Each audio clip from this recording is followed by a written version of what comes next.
petite création personnalisée pour une de mes meilleures amies. Donc vous allez me dire, ouais mais tu mets des araignées, c'est pour Halloween.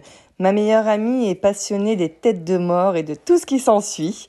Donc non, c'est pas une création pour Halloween, c'est une création pour ma meilleure amie. Donc j'ai tout d'abord mis un petit peu de résine, ensuite je vais y insérer mes petites araignées, mes petites fourmis. Je vais attendre que ça sèche et après je vais recouler, je vais refaire une petite coulée et après je vais y insérer directement mes têtes de mort. Donc je le fais vraiment en plusieurs étapes parce que je compte y rajouter des trucs. Je veux vraiment pas que ça bouge et je veux vraiment pour pouvoir intégrer des choses. C'est vrai que je préfère le faire en petites étapes, comme ça au moins ça ne bouge pas. J'y insère donc mes petits crânes, mes grosses araignées et mes petites fourmis.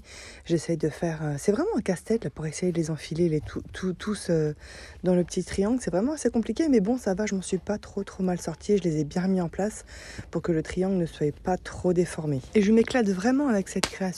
Parce que l'avantage, c'est que ça peut servir de décoration pour mettre sur un meuble, ou sinon, elle peut s'en servir aussi de cale-livre. Ça peut être une très bonne idée. Et puis après, je me suis dit, allez hop, on va faire un petit mélange avec du rouge pour mettre un petit peu de sang un petit peu partout pour que ça fasse vraiment beaucoup plus réaliste. Enfin, même si en général quand il y a des crânes il n'y a pas de sang, hein. Mais bon, je trouve que ça fait assez sympa, donc je m'amuse avec mon petit bâton à en étaler un petit peu partout dans mon petit moule. Et là je commence à me dire mais ça va être assez compliqué quand même parce que j'étale le petit sang, mais au final de l'autre côté ça va pas donner le même effet.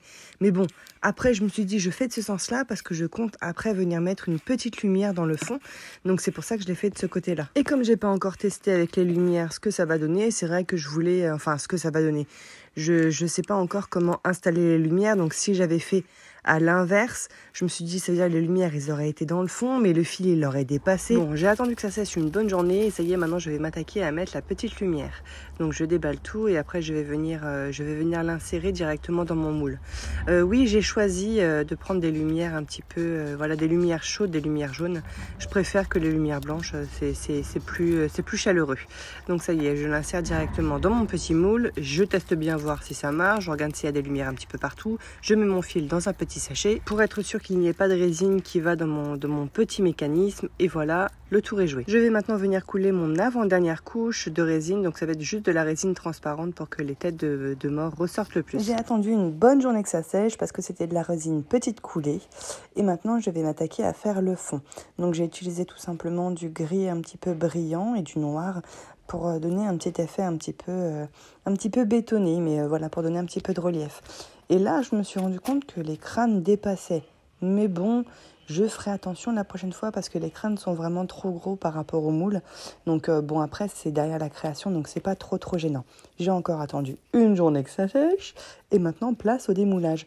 Bon, ça a un petit peu bavé sur les côtés, mais bon, c'est pas grave, j'aurai de l'ébavurage à faire parce que voilà, comme vous le savez, hein, je le fais sécher sur mon plancher, mais le plancher, il est pas droit, donc il faut vraiment que je trouve une solution. Donc voilà, assez compliqué à démouler, mais bon, j'ai fait attention à pas me couper parce que la résine, il faut faire attention parce que quand elle sèche, c'est quand même vachement tranchant. Donc voilà, le rendu final de cette petite création. Moi, je suis pas trop fan des têtes de mort, mais la création, je la trouve vraiment super. L'effet avec le rouge, là, je trouve que c'est super sympa. Je suis vraiment contente du résultat, franchement. Je pensais pas que ça serait aussi beau. Et avec la petite lumière, ça fait super chaleureux. Et l'avantage, c'est que ma copine pourra s'en servir soit en décoration, ou sinon le mettre sur le côté pour pouvoir pour pouvoir caler des livres ou... je pense qu'il faudra peut-être que j'en fasse un deuxième d'ailleurs, si elle veut caler des livres. Non, elle va les caler contre un mur, vous voyez. Et comme ça, après, ça peut servir de cale-livre. Donc voilà, j'espère que ma petite réalisation vous a plu.